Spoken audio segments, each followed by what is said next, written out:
가을 2024년 가을, 경기도 수원이에요. 아침 햇살이 한옥마당에 부드럽게 내려앉았습니다. 71세 이엘레나는 마루에 앉아 국화를 바라봐요. 노란 국화가 가을바람에 흔들리네요. 평화롭습니다. 조용해요. 마당 한쪽에는 작은 텃밭이 있어요. 상추, 깻잎, 고추가 자라고 있죠. 엘레나는 매일 아침 이곳에 나와 흙을 만져요. 생명을 돌보는 일이 좋습니다. 자라나는 것을 보는 게 좋거든요. 현관문에는 작은 명패가 붙어 있어요. 새벽빛 쉼터. 35년 전 이 집에서 시작했죠. 처음에는 단 한 명의 소녀를 받았어요. 한밤중에 찾아온 개아버지에게서 도망친 16살 아이였습니다. 엘레나는 그 아이를 보고 자신을 떠올렸어요. 50년 전의 자신을요. 지금까지 470명이 이곳을 거쳐갔습니다. 학대당한 소녀들이었죠. 갈 곳 없는 소녀들. 엘레나는 그들에게 잠자리를 주고 밥을 주고 무엇보다 믿어줬어요. 내 잘못이 아니야. 엘레나 자신이 가장 듣고 싶었던 말이었죠. 오늘은 특별한 날이에요. 엘레나는 처음으로 모든 것을 말하려 합니다. 60년 동안 숨겨온 것을요. 남편도 다 알지 못했던 것. 이제 71세예요. 더 이상 두려울 것이 없습니다. 기억은 1965년으로 거슬러 올라가요. 엘레나가 12세이던 해죠. 당시 이름은 영이었습니다. 이영이. 충남 논산의 작은 시장 마을에서 태어났어요. 아버지 이정수는 중앙시장에서 정수상회를 운영했죠. 시장에서 가장 큰 가게 중 하나였어요. 쌀, 잡화, 농기구. 없는 게 없었습니다. 아버지는 일요일마다 교회에 갔어요. 장로였죠. 헌금을 많이 했고 가난한 사람들에게 외상도 해줬습니다. 이 장로님은 정말 좋은 분이야. 마을 사람들이 그렇게 말했어요.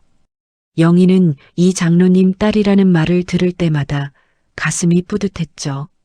아버지가 자랑스러웠습니다. 그때까지는요. 집은 상해 뒤편에 있었어요. 한옥이었죠. 방 2개, 부엌, 마당. 크지 않았지만 시장 근처에서는 괜찮은 집이었습니다. 어머니 박순이는 늘 집에 있었어요. 병이 많았거든요. 신경쇠약이라고 했습니다. 약을 먹고 누워있는 날이 많았죠. 영희에게는 2 동생이 있었어요. 미선이는 2살 아래였습니다. 조용하고 말이 없는 아이였죠. 항상 무언가 두려워하는 것 같았어요. 소희는 7살 아래. 밝고 제잘거리는 아이였습니다. 집안에서 유일하게 웃음소리를 내는 사람이었죠. 아버지는 밖에서는 다정했어요.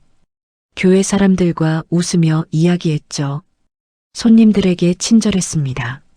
하지만 집에 돌아오면 달랐어요. 문을 닫는 순간 다른 사람이 됐죠.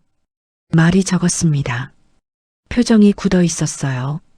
밥이 마음에 안 들면 상을 엎었죠. 방이 지저분하면 소리를 질렀습니다. 대꾸라도 하면 손이 날아왔어요. 영희는 일찍부터 배웠죠. 아버지 앞에서는 조용히 해야 한다는 것을요. 고개를 숙여야 한다는 것. 어머니는 더 조용했어요. 아버지와 말을 거의 하지 않았죠. 시키는 대로 했습니다. 밤에 가끔 우는 소리가 들렸어요. 작게, 이불 속에서요. 영희는 그 소리를 듣고 같이 울었습니다. 왜 우는지도 모르면서요. 영희는 학교를 다녔어요. 논산초등학교. 걸어서 20분 거리였죠. 공부가 재미있었습니다. 특히 산수요. 선생님이 칭찬했어요. 영희는 숫자에 재능이 있어. 하지만 5학년이 되던 해 아버지가 학교를 그만두게 했죠. 여자애가 공부는 무슨 공부야. 가게 일이나 배워. 그날부터 영희는 방과 후면 상회에 나갔어요. 물건을 정리하고 손님을 받고 계산을 했죠. 아버지는 영희의 계산 실력을 보고 만족했습니다. 역시 내 딸이야. 그때는 그 말이 좋았어요. 변화는 조용히 시작됐죠. 영희가 12세 되던 해 여름이었습니다. 아버지가 영희를 더 자주 상회에 오라고 했어요. 다른 애들은 일찍 가도 돼. 영희는 나랑 마감하자. 처음에는 특별 대우라고 생각했죠. 아버지가 자신을 신뢰한다고 생각했습니다. 하지만 그것이 아니었어요. 혼자 남게 되는 시간이 늘었죠. 창고에 가자고 했습니다. 물건을 확인하자고 했어요. 어느 날 저녁 문을 닫고 둘만 남았을 때였어요. 아버지가 영희를 불렀죠. 이리 와봐. 목소리가 평소와 달랐습니다. 부드러웠지만 이상했어요. 영희는 다가갔죠. 아버지는 영희를 안았습니다. 이상한 방식으로요. 우리 딸 많이 컸네. 손이 어깨에, 등에, 그리고 가면 안 되는 곳으로 갔어요. 영희는 얼어붙었죠. 이게 뭐지? 아버지가 왜? 무슨 일이지? 아빠. 쉿. 조용히 해. 우리 둘만의 비밀이야. 엄마한테 말하면 엄마 쇼크로 죽어. 알았지? 영희는 고개를 끄덕였어요. 아니, 고개가 저절로 끄덕여졌습니다. 몸이 말을 듣지 않았죠. 아버지가 영희를 놓아줬을 때 다리가 후들거렸어요. 집으로 돌아와 방에 들어갔습니다. 미선이가 물었죠. 언니, 왜 그래? 얼굴이 이상해. 영희는 대답할 수 없었어요. 그날 밤 잠을 자지 못했습니다. 계속 생각했죠. 이게 정상인가? 아버지가 원래 이러는 건가? 내가 뭘 잘못한 건가? 그것이 시작이었어요. 그 후로는 더 자주요. 더 심하게. 창고에서, 마감 시간에, 어머니가 병원에 입원했을 때는 집에서도요. 영희는 숨으려고 했습니다. 피하려고 했어요. 하지만 불가능했죠. 12세 소녀가 어떻게 50대 아버지를 피하겠어요? 어디로 가겠습니까? 누구에게 말하겠어요? 밤마다 영희는 천장을 보며 기도했죠. 하나님, 제발 멈춰주세요. 하지만 기도는 들리지 않았습니다. 아니면 하나님은 듣지 않는 척 했을까요? 영희는 몰랐어요. 가을이 왔습니다. 낙엽이 쌓였죠. 영희는 마당에 감나무를 봤어요. 빨간 감이 매달려 있었습니다. 익어서 떨어지기 직전이었죠. 영희는 그 감처럼 느껴졌어요. 언젠가는 떨어질 것 같았습니다. 산산조각 날 것 같았죠. 하지만 아직은 아니었어요. 아직은 버텨야 했습니다. 왜냐하면 미선이가 있었고 소희가 있었기 때문이에요. 영희보다 더 어린 동생들이요. 영희가 버티지 않으면 다음은 그 아이들 차례일 것 같았습니다. 그리고 그 예감은 틀리지 않았어요. 12세부터 14세까지 2년이 흘렀어요. 영희에게는 지옥 같은 2년이었죠. 학대는 계속됐습니다. 반복됐어요. 패턴이 있었죠. 상해 마감 시간, 어머니가 병원에 입원했을 때, 교회 모임이 끝나고 집에 오는 길이요. 영희는 그 패턴을 외웠습니다. 아버지의 목소리 톤을 구분하는 법을 배웠어요. 눈빛을 읽는 법을 배웠죠. 오늘은 위험하다. 본능적으로 알았습니다. 하지만 알아도 소용없었어요. 어디로 가겠습니까? 영희는 도움을 청하려고 했죠. 처음에는 어머니에게요. 어느 날 어머니가 침대에서 일어나 부엌에 있었어요. 드문 일이었죠. 영희는 용기를 냈습니다. 엄마, 말씀드릴 게 있어요. 뭔데? 아빠가 저한테 이상한 짓을 해요. 어머니의 손이 멈췄어요. 감자를 깎던 손이요. 그리고 천천히 영희를 봤습니다. 눈에 뭔가가 스쳤죠. 두려움? 아니면 이미 알고 있다는 표정? 무슨 소리야? 영희는 설명했어요. 직접적인 말은 못했습니다. 돌려서 말했죠. 만지고, 이상한 곳을. 저는 싫은데. 어머니는 감자를 바닥에 떨어뜨렸어요. 얼굴이 하얗게 변했습니다. 그리고 말했죠. 거짓말하지 마. 아버지는 장로님이셔. 그럴 리 없어. 내가 오해한 거야. 엄마, 진짜예요. 제발 믿어주세요. 그만해. 어머니가 소리쳤습니다. 그리고 방으로 들어가 버렸어요. 문을 닫았죠. 그날 밤 영희는 부모님이 싸우는 소리를 들었습니다. 아버지 목소리가 컸어요. 내 딸이 미쳤어. 무슨 헛소리를 짓거리는 거야. 다음 날 어머니 얼굴에 멍이 있었죠. 영희는 배웠습니다. 어머니는 자신을 보호할 수 없다는 것을요. 아니, 보호하지 않겠다는 것. 영희는 선생님에게도 말했어요. 담임 선생님, 김 선생님이었죠. 친절해 보였습니다. 방과 후 혼자 남아서 말했어요. 선생님, 저희 아버지가 저한테, 응? 아버지가 어떻게? 때리기도 하시고, 그리고 이상한 것도. 김 선생님은 미간을 찌푸렸어요. 영희야, 부모님이 때리시는 건 너를 사랑해서 그러는 거야. 훈육이지. 아니에요. 그게 아니라. 영희야. 선생님이 영희의 어깨에 손을 올렸습니다. 내 아버지는 교회 장로님이셔. 존경받는 분이야. 가끔 어른들 행동을 아이들이 오해할 수 있어. 아버지한테 순종하렴. 알았지? 영희는 고개를 끄덕였어요. 눈물을 참았죠. 선생님도 믿지 않았습니다. 교회도 갔어요. 고해성사 시간에 박 신부님에게 말했죠. 어두운 고해소 안에서요. 신부님, 제가 죄를 지었는지 모르겠어요.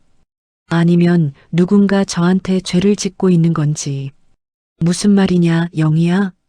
아버지가 저를 더럽게 만들어요. 침묵이 흘렀어요. 길고 무거운 침묵이었죠.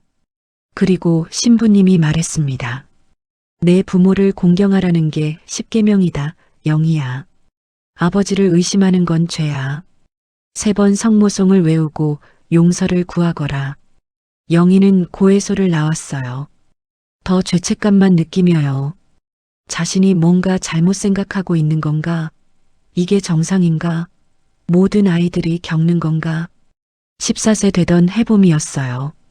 미선이가 10세가 됐죠. 어느 날 오후 영희는 일찍 집에 왔습니다. 미선이가 방 구석에 웅크리고 있었어요. 얼굴에 눈물 자국이 있었죠. 옷이 구겨져 있었습니다. 미선아. 미선이는 언니를 봤어요. 그 눈빛이요. 영희는 알았습니다. 말하지 않아도 알았죠. 같은 일이 일어났다는 것을요. 영희는 미선이를 꼭 안았어요. 둘 다 울었습니다. 소리 내지 않고요. 조용히. 오랫동안요. 언니도? 미선이가 물었어요. 작은 목소리로요. 응. 언제부터? 12살 때부터. 그럼 2년이나? 영희는 고개를 끄덕였죠. 미선이는 다시 울었어요. 이번에는 소리를 냈습니다. 영희가 입을 막았죠. 쉿. 조용히 해야 해. 그날부터 두 자매는 침묵 속에 동맹이 됐어요. 말로 하지 않아도 이해했습니다. 눈빛으로요. 손짓으로. 오늘 위험해. 조심해. 같이 있자. 그리고 가장 중요한 임무가 생겼죠. 소희를 지키는 것이요. 이제 7세가 된 막내. 아직 순수한 동생이었습니다. 절대로 소희까지 이런 일을 당하게 해서는 안 됐어요. 영희와 미선은 교대로 소희를 지켰죠. 학교 갈 때도, 놀 때도, 밥 먹을 때도요. 둘 중 하나는 항상 소희 옆에 있었습니다.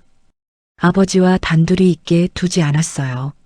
언니들 왜 맨날 따라다녀? 소희가 투덜거렸죠. 그냥 좋아서. 우리 막내 귀엽잖아. 영희는 웃으며 대답했어요. 소희는 모르게 해야 했습니다. 이 세상이 얼마나 무서운지를요. 아버지가 얼마나 위험한지를. 14세 가을, 영희는 미선과 탈출 계획을 세웠어요. 몇 달 동안 돈을 모았죠. 상해에서 몇십 원씩이요. 들키지 않게 옷가지를 보따리에 싸두었습니다. 몰래요. 계획은 간단했어요. 새벽에 집을 나가는 거죠. 대전행 버스를 타고요. 외할머니 집으로 가는 거였습니다. 할머니라면 믿어줄 거라고 생각했어요. 할머니라면 도와줄 거라고요.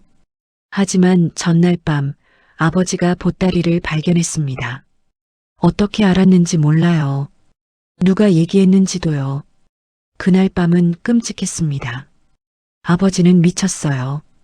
소리를 지르고 물건을 집어던지고 영희와 미선을 때렸죠. 벨트로, 빗자루로, 주먹으로요. 영희는 턱에 상처가 났어요. 아버지 반지에 찍혀서요. 지금도 흉터가 남아 있습니다. 미선이는 갈비뼈가 부러졌어요. 나중에 알았죠. 어머니는 막으려고 했습니다. 그날만큼은 용기를 냈어요. 하지만 아버지가 어머니도 때렸죠. 어머니는 정신병원에 입원했습니다. 2주 동안요. 다음엔 죽여버린다. 아버지가 그렇게 말했어요. 영희는 믿었습니다. 정말로 죽일 수 있다고요. 그 후로 영희와 미선은 더 조심했어요. 탈출은 불가능했습니다. 학교도 가게도 집도 모두 감시당했죠. 아버지의 눈이 항상 따라다녔어요. 하지만 영희는 포기하지 않았습니다. 방법은 있을 거예요. 언젠가는요. 소희를 지킬 방법이 있을 거라고 믿었죠.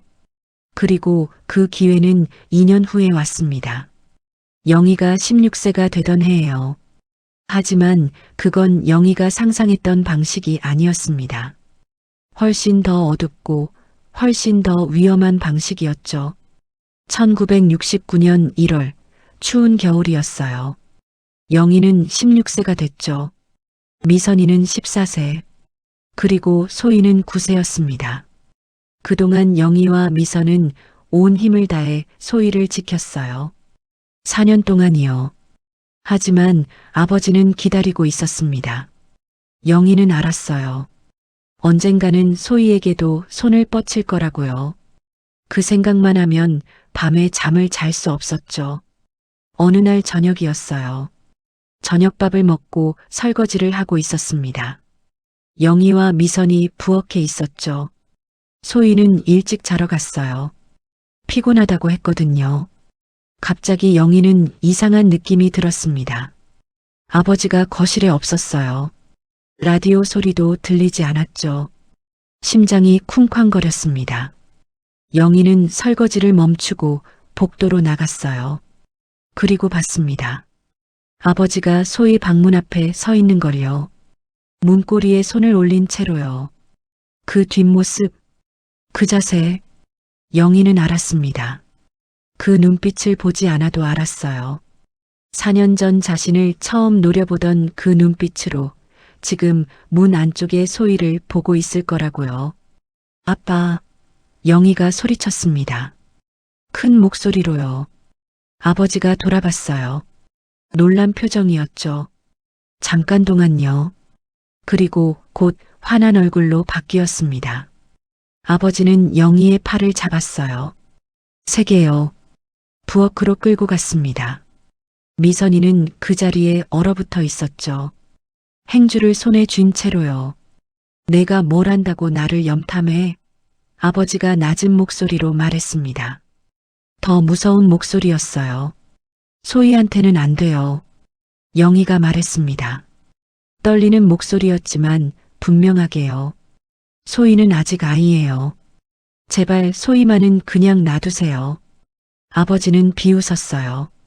소름 끼치는 웃음이었습니다. 누가 막을 건데? 너? 쓸모없는 내 엄마? 아니면 경찰한테 가서 말할 거야? 아버지가 영희에게 얼굴을 가까이 댔어요. 이 장로님이 딸들을 건드렸다고? 누가 믿겠어? 나는 존경받는 사람이야. 너는 그냥 애야. 문제야 딸이고. 영희는 몸이 떨렸습니다. 하지만 물러서지 않았어요. 소리 지를 거예요. 온 동네가 듣게요. 그래. 아버지가 웃었습니다. 그럼 내일부터 시작하지. 더 이상 기다리지 않아. 그리고 나서 너희 둘도 정리할 거야. 사고는 얼마든지 일어나거든. 우물에 빠지는 사고, 집에 불이 나는 사고. 알아듣겠어? 영희는 알았어요. 진짜라는 걸요. 빈말이 아니라는 걸. 아버지는 정말로 그럴 수 있는 사람이었습니다. 영희는 고개를 숙였어요. 알겠어요. 작게 말했죠. 아버지는 영희를 놓아줬습니다. 팔에는 손가락 자국이 빨갛게 남았어요. 아버지는 거실로 돌아갔습니다. 라디오를 켰어요. 아무 일도 없었다는 듯이요. 영희와 미선은 설거지를 끝냈어요. 말없이요. 손이 떨렸습니다. 그릇이 부딪혀 소리가 났죠. 그날 밤 영희는 잠을 자지 못했어요. 소희와 미선 옆에 누워서 천장을 봤습니다. 달빛이 창문으로 들어왔어요. 고요했습니다. 너무 고요했죠. 영희는 생각했어요. 어떻게든 막아야 한다고요. 소희만은요. 하지만 어떻게? 탈출은 이미 실패했어요. 어른들은 아무도 믿어주지 않았죠.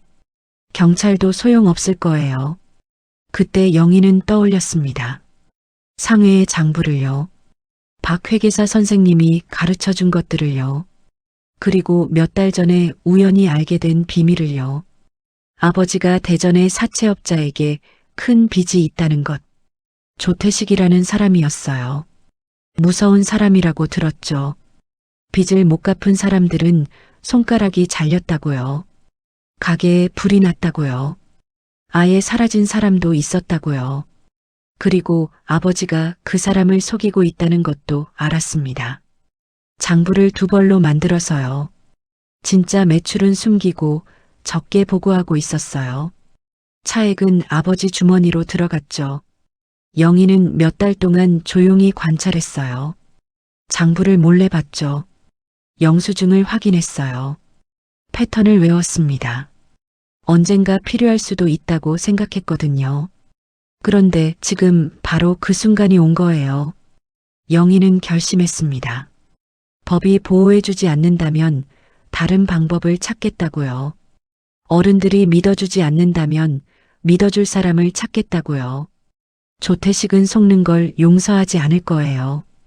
아버지가 자기를 몇 년 동안 속였다는 걸 알면 가만히 있지 않을 거예요. 영희는 그걸 알았습니다. 다음 날부터 영희는 움직였어요. 조심스럽게요. 천천히요. 하지만 확실하게요. 아버지가 대전에 볼일 보러 간 날 영희는 사무실에 들어갔습니다. 진짜 장부를 꺼냈어요. 책상 아래 숨겨진 서랍에 있었죠. 그리고 사진을 찍었습니다. 상해 직원이 갖고 있던 오래된 카메라로요. 몇 장을 찍었어요. 중요한 페이지들을요. 조태식에게 보고한 숫자와 실제 숫자가 다른 부분들을요.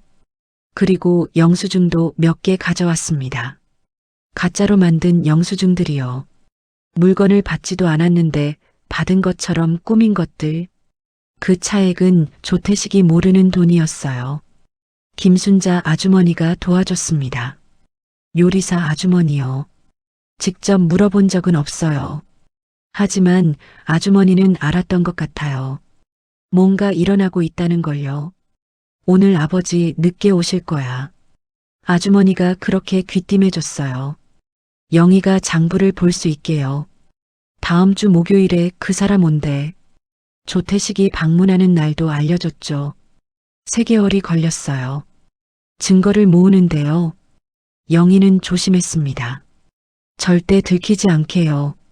밤에 몰래 작업했어요. 촛불을 켜고 모두가 잠들었을 때요. 편지를 썼습니다. 타자기로요.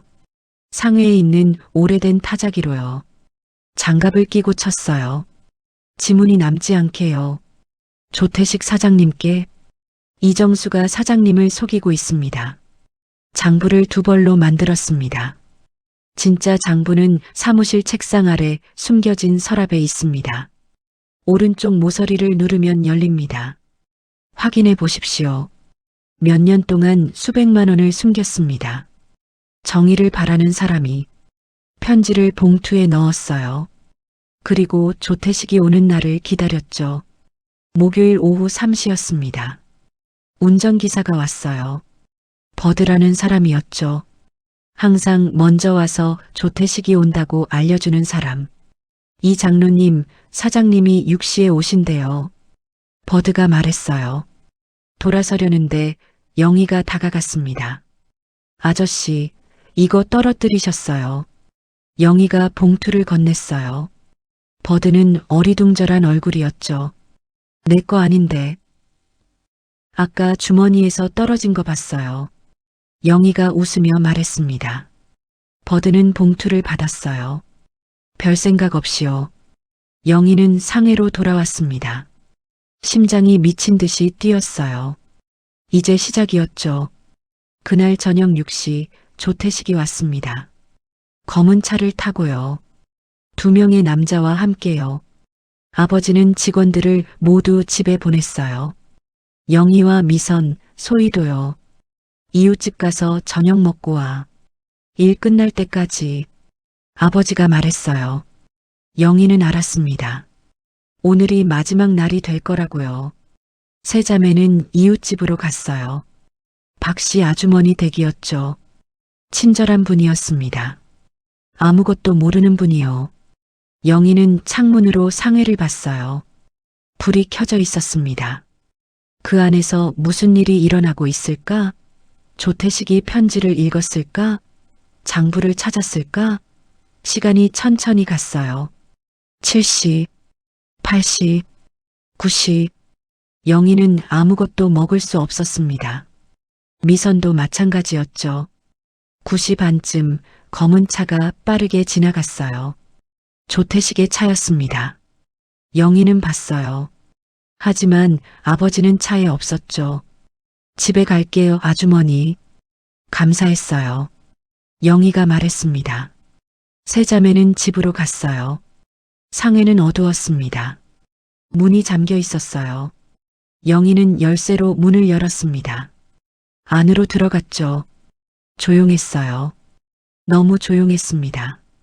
사무실 문이 열려 있었어요. 영희는 들어가 봤습니다. 장부가 책상 위에 펼쳐져 있었어요. 진짜 장부요. 서랍이 열려 있었죠. 하지만 아버지는 없었어요. 창고도 확인했습니다. 없었어요. 영희는 알았습니다. 끝났다고요. 무슨 일이 일어났는지는 몰라요. 하지만 끝났다는 건 알았죠. 그날 밤 영희는 동생들을 재웠습니다. 아빠는 늦게 오실 거야. 그렇게 말했어요. 소희는 금방 잠들었죠. 미선은 영희를 봤습니다. 질문하는 눈빛이었어요. 영희는 고개를 저었어요. 나중에 얘기할게. 작게 말했습니다. 그리고 그날 밤 영희는 처음으로 편히 잠들었어요. 4년 만에 처음으로요. 다음 날 아침이었어요. 새벽 6시쯤이었죠. 밖에서 소란스러운 소리가 들렸습니다. 사람들 목소리. 여러 명이요. 영희는 일어나 창문을 열었어요. 상해 앞에 사람들이 모여 있었습니다. 많이요. 박씨 아주머니도 있었고 옆집 아저씨도 있었어요. 다들 뭔가를 보고 있었죠. 무슨 일이에요? 영희가 물었습니다. 박씨 아주머니가 영희를 봤어요. 얼굴이 새하였죠. 애야, 들어가 있어. 나오면 안 돼. 하지만 늦었어요. 영희는 이미 봤거든요. 두 남자가 뭔가를 들것에 실어 나르는 걸요. 흰 천으로 덮여 있었습니다. 하지만 손이 빠져나와 있었어요. 아버지 손이었죠. 새끼손가락에 끼고 있던 금반지가 보였습니다. 영희는 얼어붙었어요. 심장이 멈춘 것 같았죠. 머리가 하얗게 됐습니다. 무슨 일이에요? 영희가 다시 물었습니다. 목소리가 떨렸어요. 하지만 속으로는 알고 있었죠. 무슨 일인지요. 김순자 아주머니가 다가왔어요. 영희의 어깨를 잡았습니다. 애야, 내 아버지. 상해 창고에서 발견됐어. 어젯밤에 무슨 일이 있었나 봐. 누가 그랬어요? 아마 빚 때문인 것 같아. 대전에서 온 그 사람들 말이야. 다들 그렇게 말하더구나. 순경이 왔어요. 김순경이었습니다. 뚱뚱하고 게으른 사람이었죠. 논산에서 일어나는 일에는 별로 관심이 없는 사람. 이 장로님 따님이지? 김순경이 물었어요. 영희는 고개를 끄덕였습니다. 유감이야. 내 아버지. 사업상 문제가 있었나 봐. 채권자와 다툼이 있었던 것 같아. 조사는 하겠지만 김순경은 말을 흐렸어요. 조사는 없을 거라는 걸 모두가 알았죠. 조태식 같은 사람을 건드리는 건 위험했거든요. 게다가 이정수는 빚을 졌어요. 그리고 속였죠. 당연한 결과라고 생각하는 사람들이 많았습니다. 어젯밤에 어디 있었어? 이웃집에 있었어요. 박씨 아주머니 댁에서 저녁 먹었어요. 그래, 알겠어. 김순경은 더 이상 묻지 않았어요. 16세 소녀를 의심할 이유가 없었죠.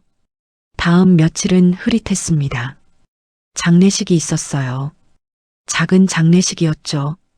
가족과 가까운 이웃들만 왔어요. 교회 사람들도 몇 명 왔지만 많지 않았어요. 사채업자에게 죽은 사람의 장례식에는 사람들이 많이 오지 않았거든요. 미선과 소희는 울었어요. 어린 소희는 이해하지 못했죠. 아빠가 왜 안 깨어나? 계속 물었습니다. 미선은 조용히 울었어요. 영희는 울지 않았습니다. 눈물이 나오지 않았어요. 슬픔도 느껴지지 않았죠. 그저 텅 빈 느낌, 무엇인가 끝났다는 느낌. 어머니는 병원에 있었어요. 소식을 듣고 쇼크를 받아서요. 정신이 나가버렸다고 했습니다. 장례식이 끝나고 현실적인 문제들이 시작됐어요. 상해는 비투성이었습니다. 조태식이 채권자로 나타났어요. 하지만 직접 오지는 않았죠. 버드가 대신 왔습니다. 사장님이 공정하신 분이야. 상해를 넘기면 빚은 탕감해 주신대. 버드가 말했어요. 선택의 여지가 없었죠. 영희는 고개를 끄덕였습니다. 상해 가치보다 빚이 적으니까 차액은 현금으로 줄게. 너희 생활비로 써. 버드가 봉투를 건넸어요. 꽤 두툼했습니다. 조태식이 양심이 있는 건지 아니면 16세 소녀에게 미안함을 느낀 건지는 몰라요. 그리고 생명보험이 있었습니다. 아버지가 들어둔 거였어요. 꽤 큰 금액이었죠. 그 돈은 자녀들에게 직접 갔습니다. 서울로 가자. 영희가 미선에게 말했어요. 여기서는 안 돼. 모두가 우리를 불쌍하게 볼 거야. 새로 시작하자. 아무도 모르는 곳에서 박 회계사 선생님이 도와줬어요. 서울의 변호사를 소개해줬죠. 후견인 문제를 처리하는데 도움을 줬습니다. 쉽지 않을 거야, 영희야. 너는 16살이야. 보통은 친척이나 법원이 지정한 후견인이 필요해. 변호사 선생님이 말했어요. 하지만 내가 동생들을 돌봐왔다는 증언이 많아. 보험금도 있고. 한번 해보자. 3개월이 걸렸습니다. 법원에 가고 서류를 쓰고 면담을 하고요. 외할머니도 왔어요. 하지만 도움이 되지 않았죠. 난 늙어서 애들을 돌볼 수 없어. 영희가 잘 키울 거야. 할머니는 그렇게 말했습니다. 영희는 할머니를 원망하지 않았어요. 할머니도 피해자였으니까요. 다만 인정할 용기가 없었던 거죠. 결국 판사가 허락했습니다. 임시 후견인으로요. 조건이 있었어요. 영희가 학교를 계속 다녀야 하고 사회복지사가 정기적으로 방문한다는 것. 알겠습니다. 영희가 대답했어요. 뭐든 하겠다고요. 동생들을 지키기 위해서라면요. 1969년 8월 세 자매는 서울로 올라갔어요. 가방 3개가 전부였습니다. 과거는 논산에 두고 왔죠. 버스를 탔어요. 4시간 동안 흔들렸습니다. 소희는 창밖을 봤어요. 언니, 서울은 어때? 물었죠. 클 거야. 우리를 아무도 모를 거야. 좋은 곳이야. 영희가 대답했어요. 정말 그렇게 믿고 싶었습니다. 서울역에 도착했어요. 사람이 정말 많았죠. 영희는 이제껏 이렇게 많은 사람을 본 적이 없었어요. 무서웠지만 동시에 안심됐습니다. 이 많은 사람들 속에서 자신들은 그냥 누군가일 뿐이었으니까요. 영등포에 방을 얻었어요. 작은 방이었죠. 방 하나, 부엌 하나. 셋이 살기에는 비좁았어요. 하지만 괜찮았습니다. 자신들만의 공간이었으니까요. 영희는 일자리를 구했어요. 영등포의 작은 회계사무소였습니다. 박 회계사 선생님의 소개로요. 사장님은 나이 든 분이었어요. 이름은 설 사장님이었죠. 어린데 장부를 잘하네. 설 사장님이 놀라워했어요. 배웠어요. 논산에서요. 영희는 대답했습니다. 더 이상은 말하지 않았어요. 설 사장님도 묻지 않았죠. 월급은 적었어요. 하지만 보험금이 있었고 아껴 쓰면 충분했습니다. 미선과 소희는 학교를 다녔어요. 영희도 야간 중학에 등록했죠. 첫 수업 날이었어요. 교실에 들어갔습니다. 어른들이 많았어요. 낮에 일하고 밤에 공부하는 사람들. 영희처럼 배움의 기회를 놓쳤던 사람들. 수학 선생님이 들어왔어요. 젊은 남자였죠. 안경을 쓰고 마른 체격이었습니다. 미소가 따뜻해 보였어요. 안녕하세요. 저는 강민호입니다. 수학을 가르칠 거예요. 그분이 영희의 인생을 바꿀 사람이라는 걸 그때는 몰랐죠. 하지만 나중에 알게 됐습니다. 그분이 영희에게 다시 사람을 믿는 법을 가르쳐 줄 거라는 걸요. 새로운 삶이 시작됐어요. 쉽지 않았죠. 영희는 낮에 일하고 밤에 공부하고 주말에는 동생들을 돌봤습니다. 빨래하고 밥하고 숙제 봐주고요. 하지만 행복했어요. 처음으로 두려움 없이 잠들 수 있었거든요. 문소리에 놀라지 않았죠. 발소리를 경계하지 않았어요. 미선도 조금씩 밝아졌습니다. 웃는 날이 많아졌어요. 소희는 원래부터 밝았지만 더 건강하게 자랐죠. 어느 날 저녁, 셋이 작은 밥상에 둘러앉아 저녁을 먹었어요. 김치찌개였습니다. 영희가 만든 거였죠.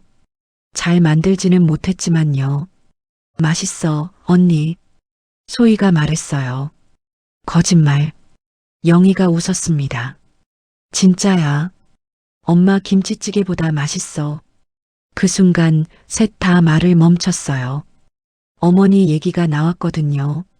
아직 병원에 있는 어머니. 퇴원할 날이 없어 보이는요. 언니. 미선이 조용히 말했어요. 우리 괜찮을까? 영희는 미선의 손을 잡았습니다. 소희의 손도요. 괜찮을 거야.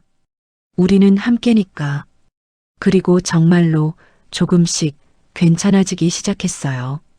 야간 중학 수학 시간이었어요. 강민호 선생님은 칠판에 방정식을 쓰고 있었죠. 영희는 앞자리에 앉아 집중했습니다. 공부가 좋았어요.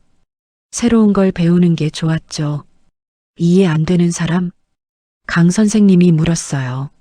몇 명이 손을 들었습니다. 영희는 들지 않았죠. 영희 씨 앞에 나와서 풀어볼래요? 영희는 나가서 문제를 풀었어요. 정확하게요. 강 선생님이 미소 지었습니다. 잘했어요.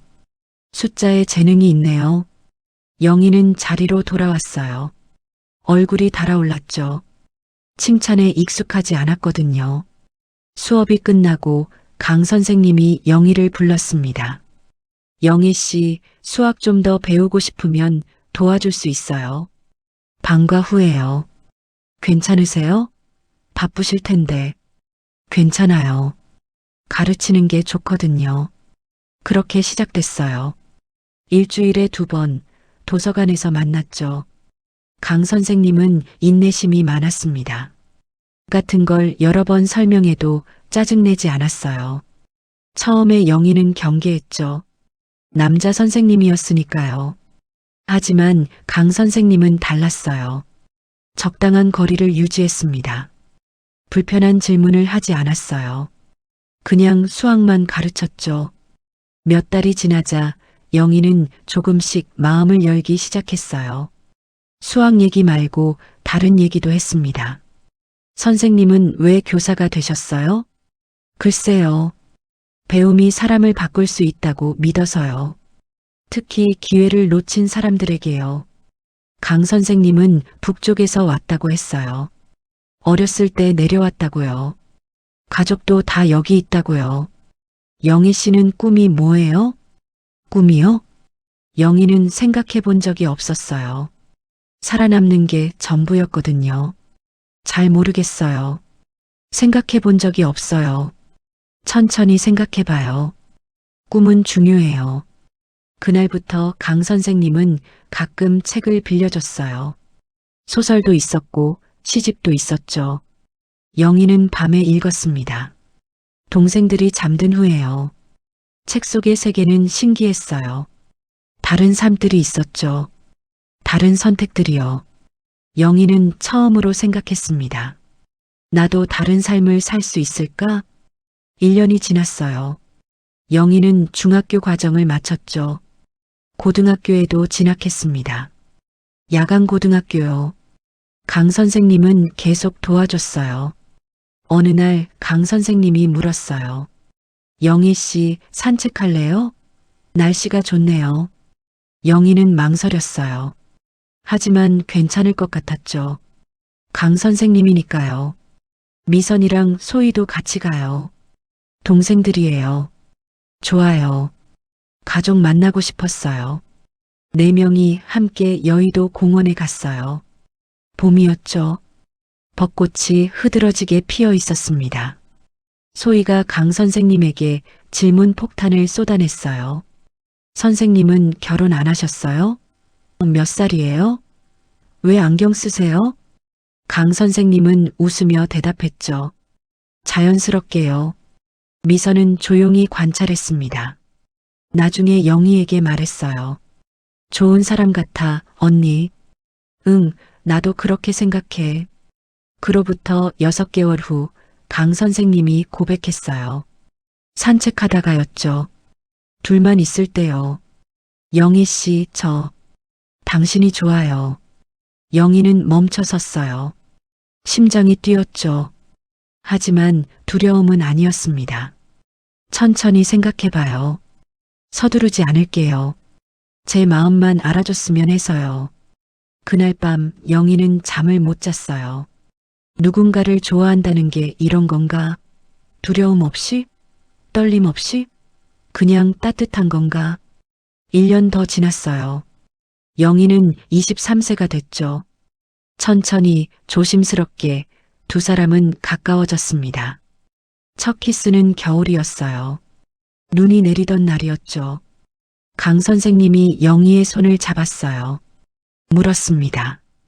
괜찮아요? 영희는 고개를 끄덕였죠. 그리고 키스했어요. 짧게요. 부드럽게요. 영희는 울었어요.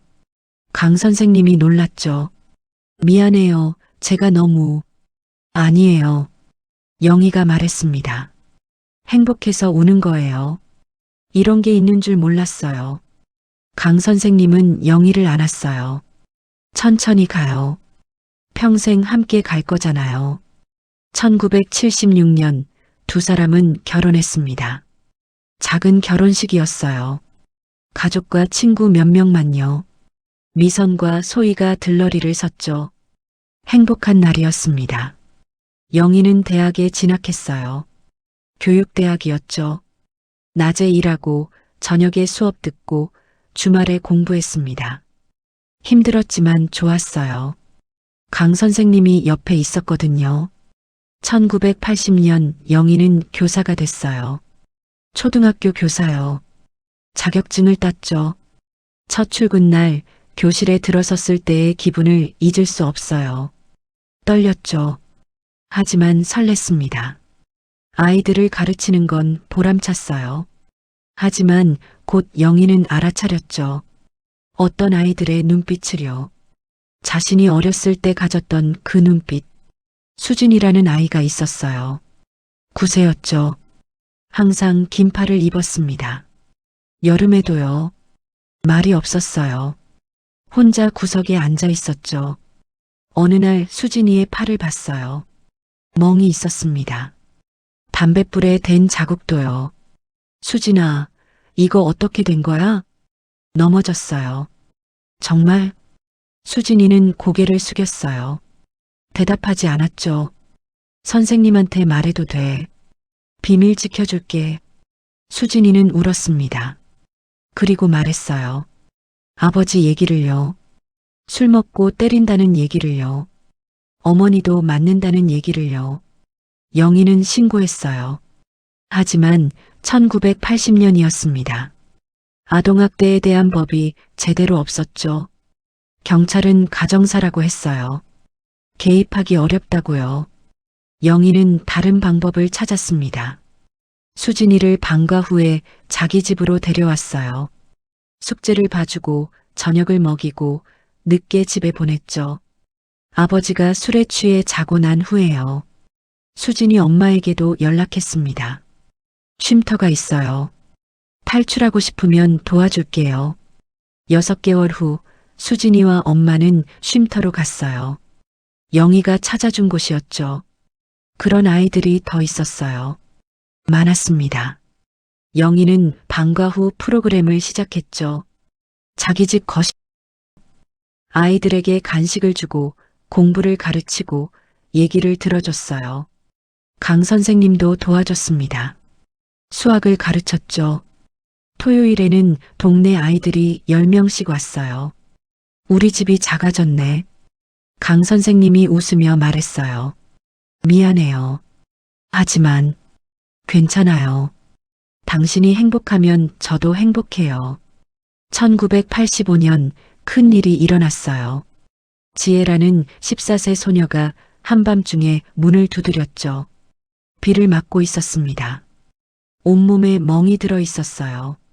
선생님, 도와주세요. 개아버지가. 지혜는 말을 잇지 못했어요. 영희는 알았습니다. 무슨 일인지요. 자신이 겪었던 그 일이요. 들어와. 안전해. 여기는 안전해. 그날 밤 지혜는 영희네 집에서 잤어요. 다음 날 영희는 쉼터를 알아봤죠. 하지만 자리가 없었어요. 대기자가 많았습니다.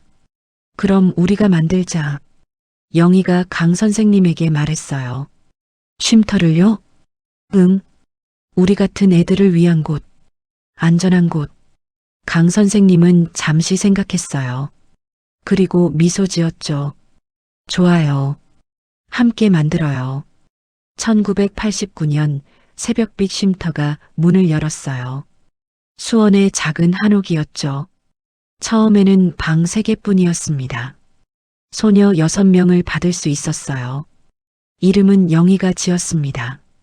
새벽빛, 가장 어두운 밤 끝에 오는 빛이요. 희망의 빛.